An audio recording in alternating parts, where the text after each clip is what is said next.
আজকে আজকে দ্রব্যমূল্যের যে ঊর্ধ্বগতি, সেই ঊর্ধ্বগতির কারণে আমরা 2018 সালে নবম মহিষপুর গঠন হয়েছিল। সেই নবম মহিষপুর বাংলাদেশের নব্য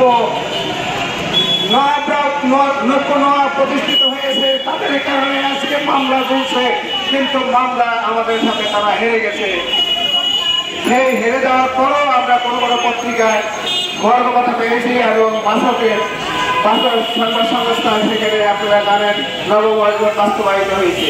কিন্তু আমি এই সভা থেকে আহ্বান করবো এবং বর্তমান কেয়ারটেকার সরকারকে আহ্বান করবো, আপনারা সংবাদপত্রের প্রতি নজর দেন এবং ওই মাহফুজ আনাম এবং মতিউর রহমানের পাল্লায় পড়েন না। কিন্তু এইখানে 300-র উপরে জাতীয় সংবাদপত্র আছে, তাদের দিকে তাকান। ওই দুই পত্রিকা আপনাদেরকে রক্ষা করতে পারবে না। আরেকটা হলো এই দ্রব্যমূল্যের ঊর্ধ্বগতির কারণে আমরা দশম মহিষপুর গঠনের প্রক্রিয়া করার জন্য আহ্বান জানাচ্ছি এবং তার সাথে দ্রব্যমূল্য ঊর্ধ্বগতির কারণে 100 ভাগ মহার্ঘতা প্রদান করার জন্য এই সরকারের প্রতি আহ্বান জানাচ্ছি। আপনারা জানেন বন্ধুগণ, সংবাদপত্রের একটা সংস্কারের একটা পায়তারা করছেন এবং সেই সংবাদপত্রের সংস্কার আমার বাংলাদেশে এত সাংবাদিক শ্রমিক কর্মচারী থাকছে, আপনারা ভাড়া করে ব্রিটেন থেকে কামারুদ্দিনকে এনেছেন এখানে সংস্কার করার জন্য। উনি কি সংস্কার করবে? উনি ব্রিটেনের বাসিন্দা, উনি বাংলাদেশের বাসিন্দা না। এবং ওনাদের সাথে আমাদের বললাম ঠিক আছে সংস্কার করবেন, আমাদের দুটা স্টেক হোল্ডার আছে এবং সাংবাদিক গ্রুপ আছে, সেখান থেকে আপনারা লোক দেন। শেষ পর্যন্ত করে সে বলে যে আপনাদের কি কথা আছে। এরপরে সংবাদপত্রের মূল চাকরিটা হল শ্রমিক কর্মচারী।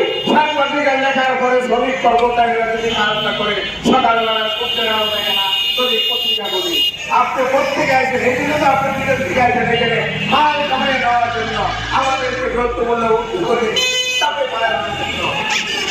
আমরা সচিবের সাথে তথ্য মন্ত্রণালয়ের তথ্য সচিবের সাথে যোগাযোগ করছে। তথ্য সচেতন তাকে ফোন করলাম সামনে, আপনি তাদের দুটো স্টেক হোল্ডার আছে তাদেরকে নিয়ে বলবেন। উনি বললেন যে ওদের কি দাবি আছে, ওদের তো আমার কাছে কিছু নেই।